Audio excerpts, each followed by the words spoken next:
Bom dia, boa tarde, boa noite a todos. Aqui é o professor Natanael de Biologia, né? E vamos para mais uma aulinha de Biologia, dando continuidade à embriologia, certo? A gente já viu a parte de Embriologia 1, que a gente tratava um pouco sobre tipos de reprodução, a gente tratava um pouco também sobre espermatogênese e gametogênese, né? Que é a formação dos embriões, né? Dos embriões não, desculpa, dos gametas sexuais, seja masculino, seja feminino, certo? Então a gente já pegou uma basezinha de como é que funcionava a formação dos gametas, como é que funcionava as reproduções, os tipos de reprodução, né? E se você não viu a aula ainda ou não lembra direitinho de como é que é o conteúdo, recomendo que vocês voltem aí, certo? A aulinha anterior de Embriologia 1, que é muito importante. Beleza, pessoal? Além disso, vamos para mais uma aulinha, ok? Hoje a gente vai falar, gente, da continuação da embriologia, certo? Basicamente, o foco da aula hoje a gente vai citar um pouco dos órgãos reprodutores, masculino e feminino, certo? Que no caso dos seres humanos é o pênis e a vagina, ok? Aí vai tratar um pouquinho das funções deles, certo? Um pouquinho de como é que vai acontecer, onde vai acontecer a fecundação e aí por diante. Depois que a gente já pegou essa ideia de como aconteceu a fecundação, a gente volta para a ideia do feto, certo? A gente vai pegar, o embrião já foi fecundado, agora a gente vai ter aqui um zigoto que vai virar um feto que vai virar um embrião, certo? Então, quer dizer que é muito importante que a gente tenha isso em mente, todas essas etapas, né? É um conteúdo que é muito chatinho, né? Na verdade, muitas pessoas acham um conteúdo chatinho, espero que você que esteja assistindo aí goste, mas se não gostar, é mais importante ainda que você preste atenção para a gente tirar todas as dúvidas aí que podem ter restado, certo? Então vamos começando devagarzinho falando sobre os sistemas reprodutores, certo? Como na aula passada a gente falou das gametogêneses, né? Seja masculina ou seja feminina, a gente já tratou um pouquinho sobre os sistemas reprodutores. Só que aqui a gente vai explicitar bem direitinho o que é que cada um faz, o que é que cada um tem de peculiaridade, certo? A gente sabe que nos animais que fazem reprodução sexuada, certo? A gente tem a presença dos órgãos reprodutores masculino e feminino. Ou seja, a gente tem lá os dois órgãos distintos para fazer a cópula, certo? No caso do ser humano, como a gente vai falar de embriogênese humana, certo? A gente tem que tratar aqui do pênis masculino e da vagina que é feminina, certo? Começando aqui do órgão sistema reprodutor masculino, a gente tem aqui ele com porções externas e porções internas, certo? Como assim, Nathan? Quer dizer que a gente vai ter uma partícula, uma parte, né, dos órgãos desse sistema reprodutor que é externo, que fica na parte de fora do organismo, e uma parte que fica na parte de dentro do organismo. Ok? Quais são as funções do sistema reprodutor? A gente já viu um pouquinho. Né? A gente sabe que do masculino ele tem a função de produzir hormônios, certo? Que hormônio, Nathan? Principalmente a testosterona, que é o hormônio sexual masculino, certo? Importantíssimo. E ele é responsável também por produzir os gametas, como a gente viu na aula passada, né? Que era o testículo lá que ele produziu o espermatozoide. Ok? Então tem a importância de produzir os gametas para poder fazer a fecundação. Ok? E também ele tem a responsabilidade de fazer a cópula, né? Ou seja, o ato sexual é de responsabilidade dos órgãos reprodutores também. Ok? Então vamos tratar um pouquinho de cada um. Falando um pouco dos órgãos mais externos, a gente vai ter o pênis, que é responsável pela cópula, né? Ou seja, ele é responsável pela penetração na hora do ato sexual. E a gente vai ter o saco escrotal, certo? Que ele vai ter a função lá de proteção, né? E envoltura, né? Cobrir o testículo, que basicamente é a nossa gônada masculina, é o que vai produzir o espermatozoide. Certo? Então, o saco escrotal ele vai proteger o testículo e vai regular a temperatura do testículo. Por que, Nathan? Porque o testículo, gente, ele funciona a 34 graus. 34 graus Celsius. O nosso organismo ele tem uma temperatura um pouquinho superior a isso, certo? Então, o testículo, o saco escrotal, ele é um pouco mais externo do organismo, né, para tentar deixar a temperatura mais próxima de 34 graus. Ou seja, quando está mais quente, o saco escrotal ele relaxa e dilata, né? Se afasta do corpo, digamos assim. Quando está mais frio, o saco escrotal se comprime, né? Se contrai e fica pertinho do nosso organismo para esquentar um pouco mais, certo? Já os órgãos internos, a gente tem o testículo, que a gente já falou, né? O testículo que fica no saco escrotal. tem a função de fazer os espermatozoides, né, gerar, produzir os espermatozoides e o hormônio sexual masculino, né, que é a testosterona. A gente vai ter aqui em cima do testículo o epidídimo, certo? O que é que o epidídimo faz? Ele tem a função de pegar o espermatozoide que saiu do testículo e maturar ele. Como assim maturar ele? Preparar ele para se locomover, tipo, adaptar a cauda dele, né? E tipo, deixar ele preparado para fecundar a fêmea, ok? Aí a gente vai ter, logo depois do epidídimo, os ductos deferentes, né? Tá vendo isso aqui? Esse caminho aqui são os ductos deferentes. E qual é a função deles? Eles são a conexão entre o epidídimo, né? Até a uretra, ok? É a única função deles, é o caminho do epidídimo para a uretra, ok? E qual é a função da uretra? A uretra é só o caminho do pênis até fora. É literalmente isso. É o caminho de passagem do espermatozoide até a parte externa do órgão, ok? E a gente vai ter aqui, em amarelinho, em laranja, sei lá, a próstata, que vai ter função de produzir secreção para ejaculação. Como assim? Quer dizer que no sêmen, né, ou seja, o que é secretado na ejaculação, não é só o espermatozoide. Também é secretado alguns fluidos para nutrição dos espermatozoides, né, e lubrificação da situação, né, do ambiente. Então quer dizer que é a próstata que vai produzir esses materiais que vão sair junto com os espermatozoides. Ok? Beleza. A gente vai ter agora, tratando do sistema reprodutor feminino, também órgãos externos e órgãos internos. Ok? O sistema reprodutor feminino é responsável, como a gente já sabe, pela produção dos gametas femininos, que no casozinho é o óvulo, né, ou ovócito 2, para quem lembra da aula passada. Ok? E também ele tem a função de produzir hormônios, os hormônios sexuais femininos, certo? Que é a progesterona e o estrógeno, que a gente já sabe também, certo? Aí, como a gente falou, tem os órgãos externos e os órgãos internos, né? E é onde exatamente aqui vai acontecer o desenvolvimento do embrião. É no útero feminino que vai acontecer o desenvolvimento do embrião, né? Então, o embrião vai se reproduzir e desenvolver na fêmea, né? Em casos normais, ele vai se desenvolver na fêmea, não no homem. Ok? Então aqui, como órgãos externos, a gente tem os lábios maiores e os lábios menores, certo? Qual a diferença deles, Nathan? Eles são, um é mais externo, o outro é um pouco mais interno, mas a função dos dois é muito semelhante, certo? Que é delimitar o espaço externo do interno, né? E proteção mecânica, certo? Então eles têm função de proteção e de separar a parte externa da parte interna, ok? É essa a função. E a gente tem também como órgão interno o clitóris, certo? Que é basicamente uma estrutura altamente com muita concentração de terminações nervosas, né? E altamente sensível, ok? Então, basicamente, é uma estrutura que está sujeita a estímulos sexuais também. É basicamente essa a maior função dele.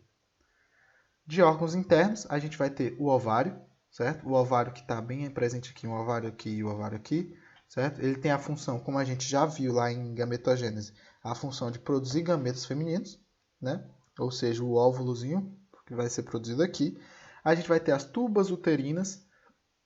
Qual é a função das tubas uterinas? É basicamente um caminho do ovário até o útero, certo? E nas tubas uterinas é onde vai acontecer a fecundação, certo? Então essa é basicamente a função das tubas uterinas. Levar o óvulo daqui até o útero, né? E no meio do caminho encontrar com o espermatozoide para fazer a fecundação, certo? A gente vai ter de fato o útero, né? Que é onde vai acontecer o desenvolvimento do embrião, certo?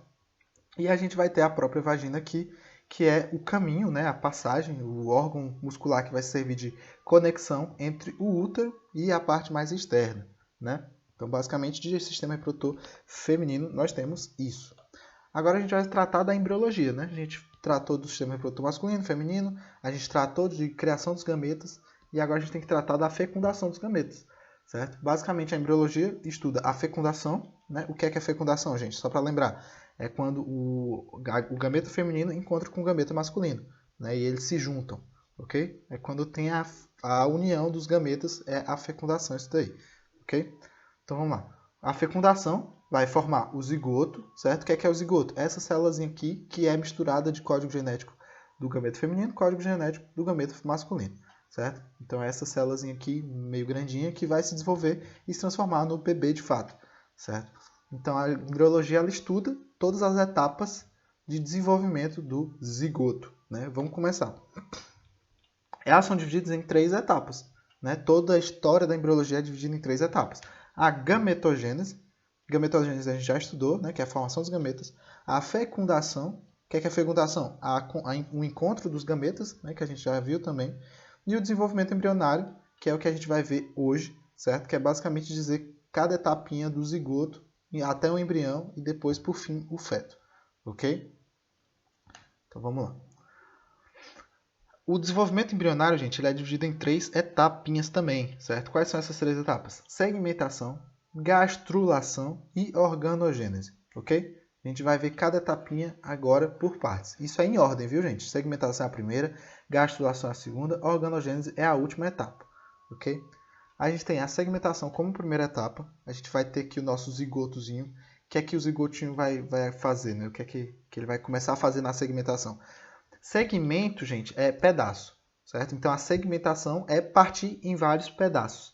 Então, ele vai pegar o zigoto e ele vai se multiplicar por mitose, certo? Em vários pedaços, vários pedaços, certo? O nome dessa divisão, gente, dessa partição aqui do zigoto é clivagem, certo? Então, lembrem, segmentação, ele inicia com a clivagem do zigoto, ou seja, a multiplicação das células do zigoto.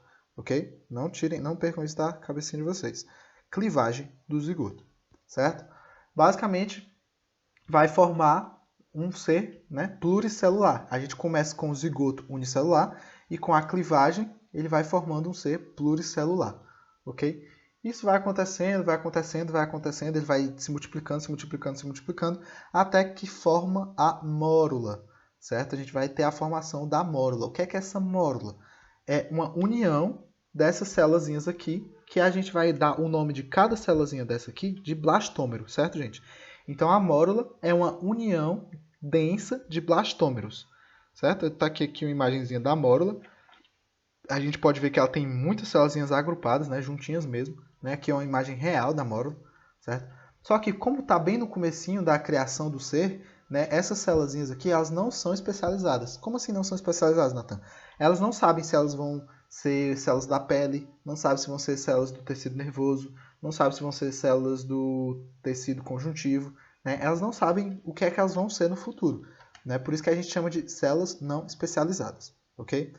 Um fato importante também, só curiosidade para vocês, sempre é bom a gente ter esses fatos de curiosidade, é que é nesse momento, é nessa segmentação aqui, que podem aparecer os gêmeos idênticos.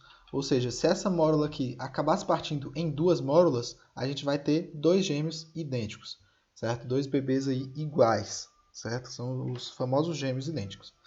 Pode ser 2 ou mais partições, né? A gente sabe disso. Pronto, continuando na segmentação, né, a gente vai ter a segunda etapa, depois da mórula, ok? A mórula é a primeira etapa. Depois da mórula, a gente vai ter a blástula, certo? O que é a blástula? A gente vai ter a mórula, e a mórula ela vai começar a separar as células dela. As células da mórula elas vão todas para a extremidade da célula, e vai formar um espaço aqui no meio. Que espaço é esse? É o blastocele, certo? Esse espaço criado aqui é o blastocele. Então, a blástula ela é basicamente uma mórula em que as células de dentro foram todas para a extremidade e formou um espaço, entre aspas, vazio dentro da célula, certo? Então essa é a blástula, certo? Formado pelo blastocele, ok? Então basicamente é isso. É só uma curiosidade também, é nessa etapa que a gente consegue retirar as células tronco, né? Células tronco são aquelas células que podem ser transformadas em outras células de qualquer parte do nosso organismo, né? Ou seja, aqui também as células não são especializadas, ok? Muito importante isso. E a gente vai ter uma continuidade na multiplicação do número de células, certo? Isso aqui ela vai continuar aumentando, ok? E até que a gente vai chegar no ponto que vamos mudar de etapa, a gente vai para a gastrulação, certo? O que é a gastrulação? A gastrulação é quando eu for ter a minha blástula aqui, só que ela vai começar a sofrer uma invaginação, certo? Então eu vou ter aqui a minha blástula e ela vai começar a sofrer uma invaginação, ou seja, ela vai começar a ser pressionada para entrar dentro dela, né? Para fazer esse formato aqui, certo? Fazer esse formatinho aqui. Quando eu formo esse formato, eu formo a gástrula, certo? Isso aqui é a gástrula, ok? Qual a importância da gástrula? Qual a diferença da gástrula, da blástula e da mórula? É porque na gástrula a gente já vai ter uma divisão dos tecidos, né? Uma divisão das células. Elas vão começar a se especializar. Olha aqui, a gente vai ter células especializadas. Essas células azuis, elas vão ter uma função, as rosas outras funções e as amarelas outras funções também. Quais vão ser elas? A amarelinha aqui a gente tem que é a ectoderme, né? Já conhecida da gente, que vai formar o quê? Sistema nervoso e tecido epitelial, ok? A gente vai ter em rosa aqui a mesoderme, certo? O que é que a mesoderme vai formar? Ela vai formar a nossa parte interna, mais ou menos, que vai ser de preenchimento, né? Digamos assim, que é basicamente os músculos, os ossos, né? O que vai preencher o nosso organismo. A gente tem azul aqui a endoderme, que é o que vai fazer a parte interna do nosso organismo, que é sistema digestório, fígado, sistema respiratório, pâncreas, tudo que vai estar dentro lá do nosso organismo mesmo, tá? Vai ser formado pela endoderme. E a gente vai ter esse espaçozinho aqui, que é o arquêntero, certo? Isso aqui vai ser o nosso intestino primitivo. Como assim intestino primitivo? Essa células aqui ela vai ter que se nutrir, né? Então ela vai digerir os alimentos, os nutrientes como? Nesse arquêntero aqui, certo? O arquêntero é o chamado intestino primitivo. Okay? E esse espaço aqui, essa entrada, a entrada para o arquêntero tem um nome, certo? O nome dessa entrada para o arquêntero é bastóporo, certo? Bastóporo. Qual a importância do bastóporo? Ele vai definir onde vai ser criado a boca e o ânus, ok? Basicamente essa é a função do bastóporo. Se o ânus foi criado primeiro, é deuterostômio, é um animal deuterostômio. Se a boca foi criada primeiro, é um animal protostômio, certo? É basicamente isso. Só uma curiosidade, o ser humano, né, nós seres humanos, somos animais deuterostômios, ou seja, nosso ânus é criado primeiro, certo? Depois da nossa gastrulação, a gente vai ter a nossa organogênese, certo? Que é a nossa última etapa lá da formação do embrião, certo? A primeira etapa da organogênese é qual? A neurulação. Neurulação, lembra logo de tubo neural, certo? Então, neurulação é a etapa onde vai ter a formação do tubo neural. Lembrem disso, neurulação, formação do tubo neural, ok? Basicamente, ela acontece no primeiro mês de gravidez, certo? E ela começa, né, no primeiro mês de gravidez e a gente vai formar o nosso sistema nervoso de fato. A gente vai ter aqui a nossa gástrula, certo? Nossa gástrula, que vai sofrer invaginações e evaginações até a gente formar aqui o nosso tubozinho neural, certo? A gente vai ter aqui a formação do nosso tubo neural. Né? Nessa imagem muito melhor, mais fácil de se ver, a gente vai ter o nosso tubo neural, que é uma das primeiras coisas que o nosso organismo tem que fazer. Né? Depois é o primeiro órgão, entre aspas, digamos assim, que a gente tem que ter. Né? Porque o tubo neural é das partes responsáveis por tudo que a gente sente, tudo que a gente faz e tal. Então, tipo, o tubo neural é de grande importância para o ser vivo. Né? Por isso que ele é feito aqui nessa etapazinha aqui, certo? A organogênese ela termina mais ou menos, aproximadamente, em 8 semanas, certo? De gestação, ok? E quando termina a organogênese, a gente vai ter um feto, certo? Que vai ter cerca de 3 centímetros de comprimento. Ou seja, a gente vai ter um feto, um embriãozinho lá, bem pequenininho, bem pequenininho. Só que ele já vai ter quase todos os órgãos preparados para se formar, né? Ele já vai ter quase todos os órgãos lá a caminho de se formar. O que é que vai faltar? Né? O que é que falta para o embrião virar feto, de fato?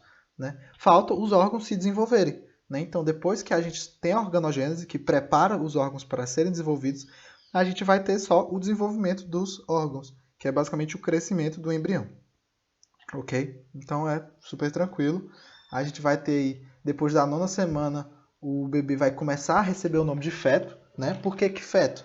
Feto é basicamente o bebê que já vai ter todos os órgãos prontos, só falta ele se desenvolver em questão de crescimento. Né? Então, a gente vai ter ali, depois da 9ª semana, o bebê vai crescendo, crescendo, crescendo, até dar os 9 meses completos, né? E está pronto para nascer de fato, ok?